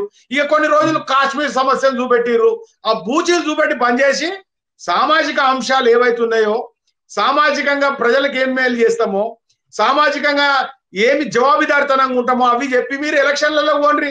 మీరు ఎన్ని సీట్లు వస్తారో చూస్తాం. ఇప్పుడు రాముడు అయిపోయింది, పాకిస్తాన్ అయిపోయింది, మళ్ళీ ఏదో చేద్దాం అనుకుర్రు, పాకిస్తాన్ అయిపోయింది. ఇప్పుడు మీకు చేసేందుకు ఏది లేదు. ఇప్పుడు ఏం చేయాలి, బట్ట కాల్చి మీదేయాలి. కేటీఆర్ వచ్చి మమ్మల్ని గౌగలించుకున్నాడు, బీజేపీలో కలుస్తా. ఇప్పుడు మేము ఇండివిజువల్ ఉన్నాం సార్. కాంగ్రెస్ ఆయన ఏమంటాడు, బీజేపీ తోటి మీరు లింక్ అయ్యారు అంటాడు, బీజేపీ ఆయన ఏమంటాడు, కాంగ్రెస్ తోటి లింక్ అయ్యారు అంటారు. ఈ బట్టవాజి పాటలు బంద్ చేసుకోండి. మీరు ఇండివిజువల్ గా యుద్ధం చేస్తే ఒక సింహం లాగా కొట్లాడుర్రి, కానీ ఈ నక్కల కొట్లాట ఎన్ని రోజులు చేస్తారు మీరు? ఇంకా ఈ రాజకీయం మంచిదా? ఇది ప్రజలకు సేవ చేయడానికి ప్రజలకు ఇచ్చిన హామీలను మీరు ఏం చేస్తున్నారు? ఒక్కరోజు ప్రశ్నించేస్తారు ఈ బీజేపీ వాళ్ళు. ఇలా బీజేపీ వాళ్ళు 2000, 4000 స్కీములు చేస్తాను, పెన్షన్లు చేస్తాను అది అడగరు. తర్వాత కేసీఆర్ కిట్ ఏమైంది అడగరు. రైతులకు బీమా వస్తలేదు అది అడగరు. మీరు చేస్తున్న ఆడవాళ్ళకు స్కూటీలు ఇస్తున్నారు అది అడగరు. 2500 ప్రతి ఆడపిల్లకి ఇస్తున్నారు అది అడగరు. ఇప్పుడు ఇవేమి అడగకుండా మీరు అభివృద్ధికి అడ్డం పడేటోళ్ళు వాళ్ళని అడగకుండా ప్రతిపక్షంలో ఉన్న మమ్మల్ని టార్గెట్ చేసి మీరు కాంగ్రెస్ కు మూటలు అందిస్తేందుకు మీరు చేస్తున్నటువంటి ప్రయత్నం సీఎం రమేష్ బంద్ చేసుకోవాలి. సీఎం రమేష్ అనుకుంటుండేమో ఆయన పోయేది విజయవాడ ఐమేల్కే, ఆయన సుజనా చౌదరి ప్రైవేట్ ఫ్లైట్ ఉంది పోతా అనుకుంటే మాత్రం ఇది మళ్ళొకసారి ఈ ఆంధ్ర రాజకీయ నాయకులకు హెచ్చరిస్తున్నాము. మళ్ళా మీరు ఇట్లాంటి కుతంత్రాలు చేసి ఈ తెలంగాణ మీద ఏమైనా పొరపాటు చేస్తే మాత్రం మళ్ళా అగ్గి రాజేస్తుంది. ఇక్కడ ఉన్నటువంటి రాజకీయంగా ఉన్నటువంటి ఈ రాజకీయ నాయకులకు మాత్రం బతుకు లేకుండా ఈ తెలంగాణ ప్రజలు చేస్తారని మాత్రం చెప్పగలుగుతున్నా సార్. బిఆర్ఎస్ అనేది ఇప్పుడు పూర్తిగా మునిగిపోయిన పడవే కాబట్టి మేము జాయిన్ కావాలన్నా కూడా మా పార్టీలో ఛాన్స్ లేదు, మేము కూడా పూర్తిగానే ఒంటరిగానే పోటీ చేస్తున్నాము అనేది బీజేపీ అగ్రనాయకులే చెప్తున్న మాట. దీనికి అంటే ఇప్పుడు ఒంటరిగానే పోటీ చేస్తాము, స్థానిక సంస్థలు కూడా మరి ఒంటరిగానే పోతుంది, ఇక ఏమీ లేదు అని రామచంద్రరావు బీజేపీ కొత్త అధ్యక్షుడు కూడా ఆయన చెప్పడం జరిగింది. ఇప్పుడు దాని మీద ఇప్పుడు చెప్పండి దీన్ని. కేకే గారు మేము మునిగిపోయిన పడవలమే కదా, మాకు 2% ఓట్లు తక్కువ వచ్చినాయి. నేనేమంటున్నా అంటే 25 సీట్లు 175 సీట్లలో 25 సీట్లు ఉన్నటువంటి మునిగిపోయింది కాదు, లోపల ఉన్న పార్టీ పైకి రాలేదా?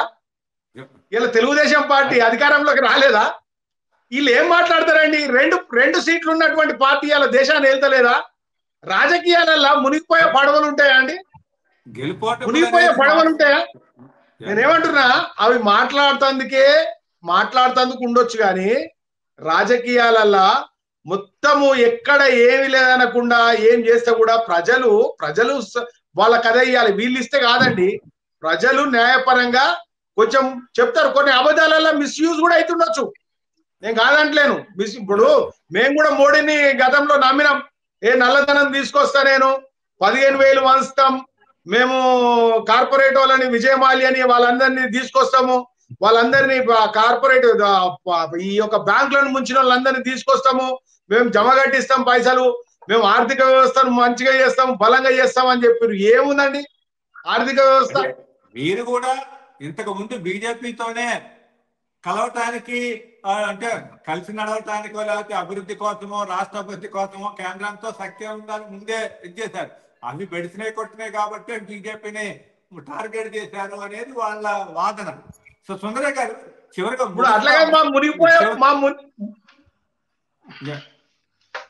చెప్పండి.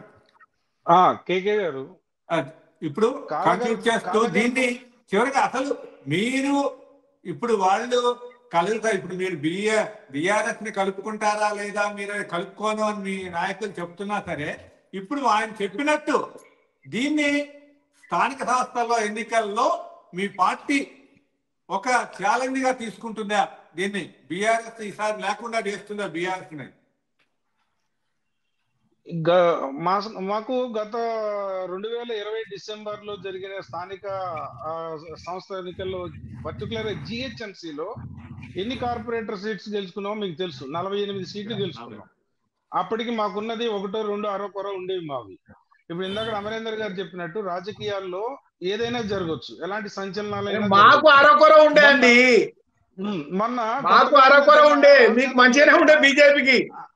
లేలే మా దగ్గర చాలా తక్కువనే ఉండేలే. సరే నేను చెప్తాను, పేర్లు కూడా చెప్తాను. మొన్న ఎక్కువ వచ్చినాయి.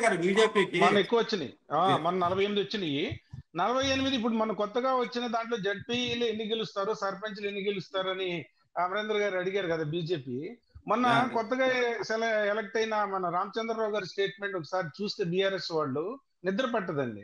ఆయన ఒక నంబర్ చెప్పాడు, ఇన్ని జడ్పీలు ఇన్ని సర్పంచ్లు ఒక్క నంబర్ తక్కువైనా నేను రాజీనామా చేస్తాను. ఒకసారి ఆ ప్రకటన చూస్తే అంటే అమరేంద్ర గారు చూడకపోతే మంచిది, ఎందుకంటే ఆయన ప్రశాంతంగా పడుకోవాలని కోరుకుంటున్నా కానీ. ఎందుకంటే మీరు రేవంత్ రెడ్డి గారు శిష్యరికం చేస్తున్నారు కదా, ఆయన కూడా కొడంగల్ ఓడిపోతే నేను రాజకీయ సన్యాసం చేస్తానన్నాడు. మీరు రాజకీయ సన్యాసం చేస్తానని ఆయన కూడా, మీరు ఆయన శిష్యరికం తీసుకుంటున్నట్టు. మీరు బీఆర్ఎస్ వాళ్ళు చెప్పుకోవడానికి అభివృద్ధి పరమైన పాయింట్ లేక చంద్రబాబు శిష్యుడని, కాంగ్రెస్ కి ఏజెంట్ అని ఇట్లాంటి విలువలేని మాటలు మాట్లాడి పబ్బం కట్టుకోవడం కనబడుతుంది కదండి. ఇప్పుడు నేనేమంటున్నా, మమ్మల్ని తిట్టిన రేవంత్ రెడ్డి మిమ్మల్ని తిట్టాడు. బీజేపీ కాదన్నట్టుండి మీ సౌకర్యం కోసం ఏమైనా అనుకోవచ్చు. చంద్రబాబు శిష్యుడని లేకపోతే రేవంత్ రెడ్డికి ఇది చేస్తాడు, బండి సంజయ్ బీజేపీ కాదు, మోడీ కూడా బీజేపీ కాదు, సీఎం రమేష్ హెలికాప్టర్స్ ఇట్టే పోతాడు. ఈ కొట్లాటలన్నీ మీరు తెలంగాణ ప్రజలకి నయా పైసా ఉపయోగపడే పని మీరు చేయలేరు. జీవితంలో మీరు నమ్మించారు 10 ఏళ్ళు, మీకు భూస్థాపితం చేశారు. కాలగర్భంలో బీఆర్ఎస్ టీఆర్ఎస్ ఉండబోదు. అది పూర్తిగా ఇప్పుడు బీజేపీ రిజెక్ట్ చేసింది. కాంగ్రెస్ మీరు మోసం చేశారు. రేపటి రోజు వెళ్ళి ఎక్కడన్నా నిమజ్జనం చేయాలంటే ఏ పార్టీ కూడా గుమ్మం కూడా తొక్కలేదు మిమ్మల్ని బీఆర్ఎస్. మీ పగటి కళలు అనేటివి, మీ పగటి కళలు మీరు కంటూనే ఉండండి. మాట్లాడే ఒక దగులుబాజీ మాటలు ఏవైతే ఉన్నాయో, చౌకబారు కామెంట్లు అవులగాడు, లేకపోతే ఆడు దొంగ, బీజేపీ ఎంపీ దొంగ, ఇది ఇట్లాంటి చౌకబారు రాజకీయాలలో విలువలు ఏం మాట్లాడుతున్నారు సుందరం గారు? మీ బండి సంజయ్ చిప్పకూడు తినిపిస్తే జైలు పంపిస్తానప్పుడు సిగ్గుశరం లేదా? మాట్లాడినప్పుడు జైలు పంపిస్తే సిగ్గుశరం లేదా? అరే ఏం మాట్లాడతాడు? ఏం మాటలు మాట్లాడేటప్పుడు అరే కటకటాలు లెక్కిస్తా, అరే మన ఏమి ఎందుకు అనలేదు? ఇప్పుడు మీరు ఏమంటలేరు? మీరు సీఎం స్థాయి వ్యక్తి మమ్మల్ని అన్నప్పుడు ఎందుకు మాట పట్టుకే రాలేదు? మీరు విలేకరులను అన్నప్పుడు రాలేదు. అసెంబ్లీలో దేవాలయం అసలు అసెంబ్లీలా సభ్యమైన పదం గుర్తుపెట్టుకోండి. ఏ సభ్యమైన పదం? ఇవన్నీ అన్పార్లమెంటరీ లాంగ్వేజ్. ఫస్ట్ ఎవరు ఆయన భాష మీ రాకేష్ రెడ్డి కూడా గదే మాట్లాడుతున్నారు. తెలంగాణ అనే పదం బంద్ చేయరంటుండు. మీ తెలంగాణ అనే పదం బంద్ చేయమంటుర్రు. మీరు తెలంగాణకు ద్రోహులు. మీరు కూడా ద్రోహులు. మీరు తెలంగాణకు మీరు అంటగాగుతున్నారు. మీరు చంద్రబాబు నాయుడు శిష్యరికంలో మీరు ఉన్నారు. ఇప్పుడు మోడీ శిష్యరికంలో లేరు. మీరు పక్క వాళ్ళ మీద పడి ఆడవడం తప్ప మనం ఏం చేస్తున్నాము, మనం ఏం చేయలేదు. ఇప్పుడు ఏం చేయలేదు చెప్పు. నాకు ఏం చేయలేదు చెప్పు. మేము రైతు బంధు ఇస్తాం, మీరు కిసాన్ పెట్టలేదా? మేము రైతు బంధు ఇచ్చినాం. మేము రైతు బంధు ఇస్తే అద్భుతమైన పథకం అని చెప్పిండు. లక్షణాలు లేవు, కేటీఆర్ నాయకత్వ లక్షణాలు లేవు. బీఆర్ఎస్ లో కేసీఆర్ ఒక్కడే నాయకుడు, కేటీఆర్ కి నాయకత్వ లక్షణాలు లేవు అని మీ బండి సంజయ్కి ఉన్నాయి. మీ బండి సంజయ్కి ఉన్నాయి. సామాజిక తెలంగాణ జరగలేదు, దోపిడీ జరిగింది. ఉన్నతమైన సంపన్న వర్గాల రైతులకి రైతు బంధు ఇచ్చారు. నేను చేస్తా. ఇంటి కుటుంబ సభ్యురాలు వచ్చి ఎవరైనా రైతే కదండి. ఇంకా బీఆర్ఎస్ కి ఉన్నత వర్గమైన ఇప్పుడు మీరు రామచంద్రరావు చేసి ఆయన బీసీలకి వచ్చినా, ఎస్సీలకి వచ్చినా నరేంద్ర గారు ప్రగల్భాలు పలుకుతారు కదా. మీరు బ్రాహ్మణికల్ ఐడియాలజీ ఉన్న వాళ్ళు మీరు రామచంద్రరావు ఎట్లా చేసిరు? కాంట్రాక్ట్ అనే విషయాన్ని కేటీఆర్ డైవర్షన్ పాలిటిక్స్ చేయడానికి, ఇది ఫలానా బీజేపీ ఓడికి లబ్ధి చేకూర్చడానికి మేము వాళ్ళు చేస్తున్నారు, మేము వచ్చిన తర్వాత ప్రతి ఇంచి తీసుకుంటాము, మీరెవరు కొనకండ్రి అని ఒక ఇమ్మెచ్యూర్ పరిపక్వత లేని మాటలు మాట్లాడుతున్నారు. బీఆర్ఎస్ లో 10 ఏళ్లలో అనేక ఇల్లీగల్ పర్మిషన్ ఇచ్చారు. కాంగ్రెస్ వచ్చి అన్ని ఆస్తులు తీసుకుందా, క్యాన్సిల్ చేసిందా? అసలు ఒక మెచ్యూరిటీ లేని ఇలాంటి వ్యాఖ్యలు, ఇలాంటి స్టేట్మెంట్లు ఏ వ్యక్తికి కూడా గౌరవాన్ని కలగజేయో, పార్టీకి కలగజేయవాడు. ఇప్పుడు రెండు పార్టీలు ప్రతిపక్ష పాత్ర పోషించకుండా ఇది కాంగ్రెస్ కి లబ్ధి చేకూర్చే విధంగా రేవంత్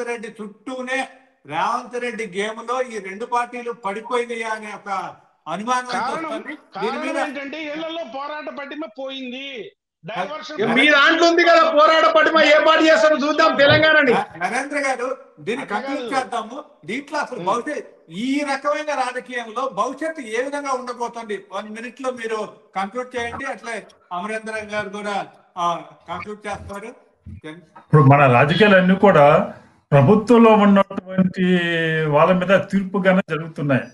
కానీ ప్రభుత్వం సానుకూలమైనటువంటి ఓటింగ్ అనేది 2009లో మన్మోహన్ సింగ్ మాత్రమే సానుకూల ఓటింగ్తో గెలిచారు. ఆ తర్వాత ఏ ప్రభుత్వం అయినా సరే ప్రభుత్వ వ్యతిరేకత ఓట్లు. ఇప్పుడు మొన్న తెలంగాణలో కూడా కేసీఆర్ మీద, ప్రభుత్వం మీద ప్రజలకు ఆగ్రహం వచ్చినప్పుడు బీజేపీ, కాంగ్రెస్ రెండు పార్టీ ప్రజల దృష్టిలో కాంగ్రెస్ అయితే వీళ్ళని తేలిగ్గా ఓడిస్తారని గెలిపించారు తప్పితే కాంగ్రెస్ మీద నమ్మకంతో కానీ ఆ నాయకత్వం మీద నమ్మకంతో కాదు. అదేవిధంగా దేశంలో మన నరేంద్ర మోడీగా బీజేపీ ఓట్లు సీట్లు తగ్గేసరికి కాంగ్రెస్ ఆటోమేటిక్ గా ప్రయోజనం పొందింది. అంతవల్ల కాంగ్రెస్ నాయకత్వాన్ని దేశ ప్రజలు అంగీకరించారన్న కాదు. తెలంగాణ రాజకీయాలు కూడా ఆ విధంగానే జరుగుతుంటాయి. ఎవరైతే ప్రజాక్షేత్రంలో ఉంటారో వాళ్ళు ప్రభుత్వం వచ్చినప్పుడు ఆటోమేటిక్ గా లబ్ధి పొందుతారు. అది ఈ లోపల విధానాల మీద పోరాడి ఎన్నికల్లో గెలిచిన వాళ్ళు, పోరాటం ద్వారా గెలిచిన వాళ్ళు ఒక తెలంగాణ లాంటి ఉద్యమంలో తప్పితే చాలా అరుదుగా జరుగుతుంది. అమరేంద్ర గారు ఇప్పుడు చివరిగా కంక్లూడ్ చేయండి. దీంట్లో అసలు ఇప్పుడు బీజేపీ ఆడుతున్న గేమా, ఇప్పుడు రెండు పార్టీలు కూడా రేవంత్ గేమ్ లో, అంటే రేవంత్ రెడ్డి చేస్తున్న డైవర్షన్ లో ఈ రెండు పార్టీలు కొట్టుకుంటున్నాయా? సార్ నేనేమంటున్నా, సుందరం గారు మాట్లాడిన మాటలలో ఒకటి చెప్తా. ఆయనకు నాయకత్వ లక్షణాలు లేవన్నాడు. ఆ మాట విరమించుకోవాలి. ఫస్ట్ ఆయనకు ఐడియా లేకపోతే ఆగండి మీరు ఆగండి, దయచేసి ఆగండి. మీరు కామెంట్ చేయకండి. సుందరం గారు మీ విజ్ఞత, మీరు రాజకీయ లక్షణాలు ఆగండి. నేను చెప్తా, నాయకత్వ లక్షణాలు అనేది 6 సార్లు గెలిచినటువంటి వ్యక్తికి ప్రజలు ఇచ్చినటువంటి ఎమ్మెల్యే సీటుకు మీరు వాల్యూ ఇస్తలేరని తెలిసింది. కానీ మీ బండి సంజయ్ ఓడిపోయిండు. మీ భావ సారూప్యత కలిగినటువంటి ఈటెల రాజేందర్ ఒక లెఫ్ట్ ఆర్గనైజేషన్ నుంచి వచ్చినటువంటి భావ సారూప్యత ఉన్నటువంటి మీ మనుషులు చేసుకున్నటువంటి ఈటెల రాజేందర్ కూడా మీ పార్టీలకు వచ్చినాక ఓడిపోయిండు. మీ పార్టీలకు వచ్చినాక కిషన్ రెడ్డి ఎమ్మెల్యే ఓడిపోయిండు. కానీ హరీశ్వరరావు ఓడిపోలేదు. మన కేటీఆర్ ఓడిపోయలేదు, నాయకత్వ లక్షణాలతోటి 50,000 మెజార్టీ తోటి గెలుస్తున్నారు.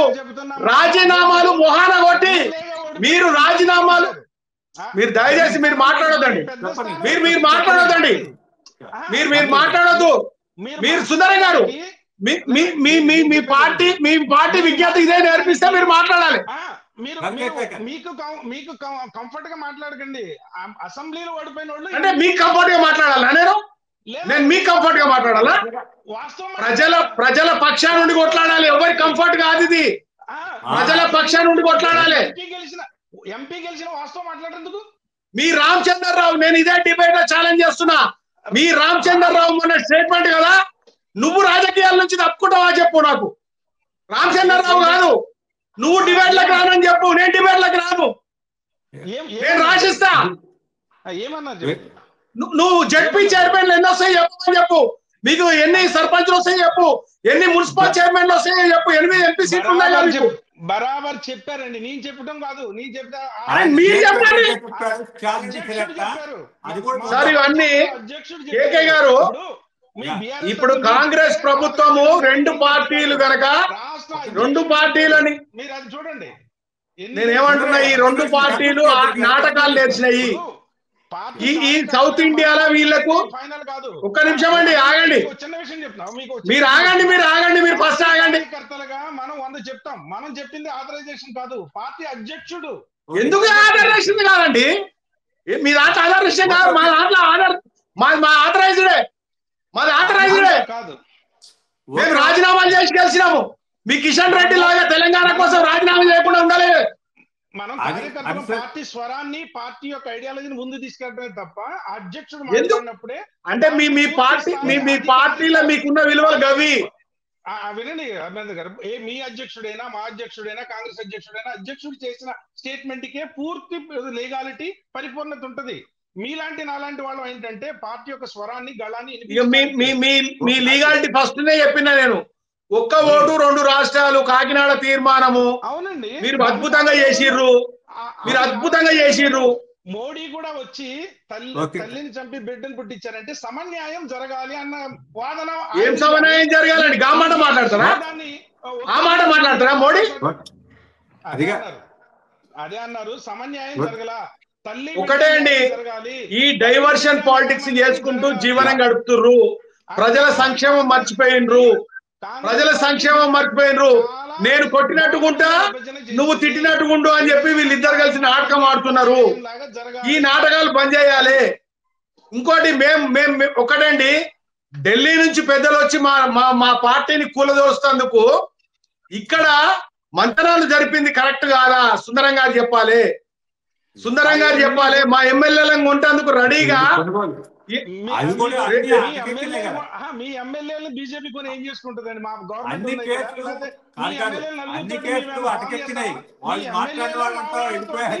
రహస్య మంతనాలకి దేనికి వచ్చారో విచారణలో తేలుతుంది. ఆల్రెడీ అన్ని స్టేట్మెంట్ రికార్డ్ అయినాయి. మీరు ప్రతిదీ మీకు అనుకూలంగా మాట్లాడాలి. నేనేమంటున్నా, మీ దగ్గర ఉన్న రహస్యాలన్నీ బయట పెట్టండి.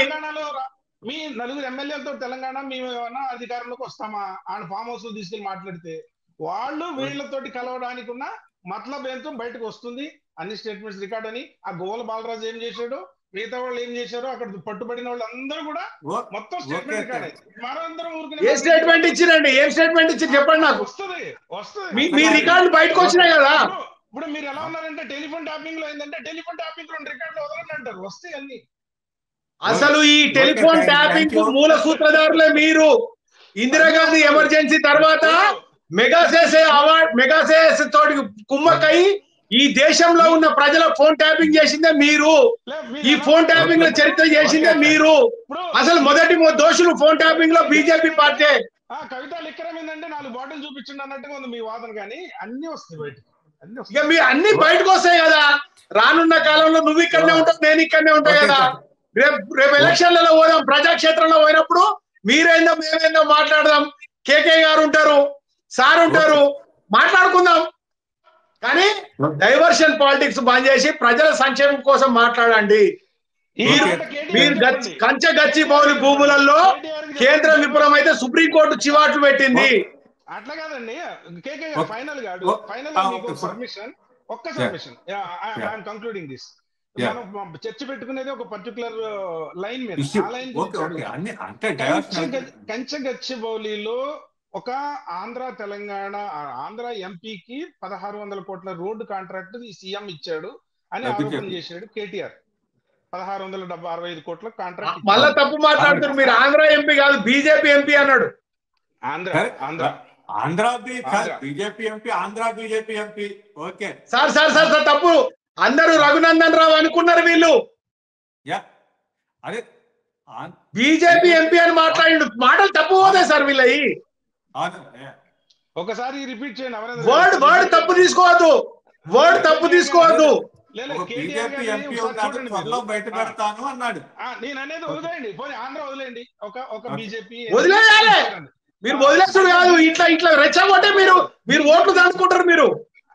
బీజేపీ ఎంపీకి ఇక్కడ కాంట్రాక్ట్ ఇచ్చాడు. దాంట్లో తప్పు పట్టినప్పుడు ఆ అంశం మీద ఏం చెప్పదలుచుకున్నాడు ఈ సమాజానికి అయినా కేటీఆర్? అది ఒకవేళ అది ఇల్లీగల్ అయితే ఈయన జ్యుడిషియల్ ఫైట్ చేసి క్యాన్సిల్ చేయించవచ్చు కదా. క్యాన్సిల్ చేసారు కదా మీరు జ్యుడిషియల్ గానే. ఎక్కడ చేశారు క్యాన్సిల్? ఏం క్యాన్సిల్ కాలేదు. అరే సుప్రీంకోర్టు మీకు సుప్రీంకోర్టు ఏమైనా ఇచ్చింది? మీకు జ్యుడిషియల్ లేకపోతే మీరు ఇచ్చిరా? మీ కేంద్ర ప్రభుత్వం ఇచ్చిందా? అది కాదు. అది కాదు కేంద్ర. నేను చెప్పేది దానికి లబ్ధి అన్నారు కదా, దానికి మామూలు కాంట్రాక్ట్ ఇచ్చారనేది చెప్తున్నారు. సార్ వీళ్ళకి 10,000 కోట్ల రూపాయల రాష్ట్ర ప్రభుత్వానికి రుణం ఇప్పించడం వల్లనే ఇవాళ 1600 కోట్ల రూపాయలకు ఈ రోడ్ కాంట్రాక్ట్ ఇవ్వడం జరిగింది.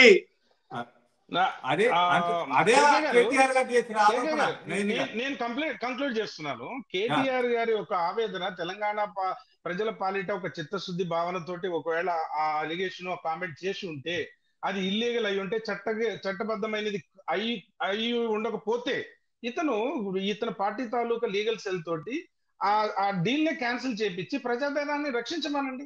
అదే ఫైట్ రక్షించడం కదండి. ఇప్పుడు మేము జ్యుడిషియల్ పోతే అదే కదా చేయింది. మీ కేంద్ర ప్రభుత్వం చేయలేని పని జ్యుడిషియల్ చేసింది కదా. న్యాయం స్థానాల మీద న్యాయం మీద మాకు అపారమైన నమ్మకం ఉంది. మీరు మాట్లాడేది కంచగచ్చిబౌలి భూముల గురించి. నేను అన్నది మన కేటీఆర్ చెప్తున్న 1600 కోట్ల గురించి. దానికి జ్యుడిషియల్ లో ఆయన కూడా ఫైట్ చేస్తా అన్నట్టున్నారు కేటీఆర్ కూడా. అనలేదు అంటే మీకు ఒక విషయం చెప్పానండి. అధికారంలో ఉన్నటువంటి పార్టీకి మీరు చెప్పిర్రు ఎలక్ట్రోల్ బాండ్లు వాళ్ళకి కొంటారు వీళ్ళకి కొంటారు. జగన్ కొన్నాడు. వాడు రేపు కార్పొరేట్ సంస్థలు నడుపుకునేటోడు బిజినెస్ నడుపుకునేటోడు ఈ రాజకీయాలలో ఉంటే దౌర్భాగ్యం ఇదే పరిస్థితి ఉంటది. మీరు అదానిని అంబానీని గాలి జనార్దన్ రెడ్డి నమ్ముకొని వచ్చినటువంటి బీజేపీ పార్టీ మా దగ్గర సిద్ధాంతాల కోసం గాలి జనార్దన్ రెడ్డి గనులు ఉన్నాయి పైసలు మీ దగ్గర. ఈ పార్టీ మనుగడనే గాలి జనార్దన్ రెడ్డి.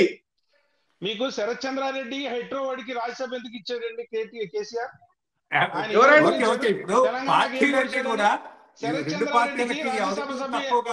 ఎందుకు ఇచ్చాడు కేసీఆర్? ఎన్ని బ్యాగులు పోసుకొని తీసుకుని ఇచ్చాడు? గాలి జనార్దన్ రెడ్డి. థ్యాంక్ యూ అమరేంద్ర గారు, సుందరయ్య గారు, నరేంద్ర గారు, ఇదంతా కూడా థ్యాంక్ యూ ఈ చర్చలో పాల్గొన్నందుకు. మొత్తం మీద సీఎం రమేష్ కేటీఆర్ మధ్య వ్యవహారం కాస్త తెలంగాణ పాలిటిక్స్ ని హాట్ గా చేసినవి అంటామైతే ఇది రాజకీయాలు ఏ విధంగా ఉంటాయో చూద్దాం. చర్చలో పాల్గొన్నందుకు ధన్యవాదాలు. Thank you.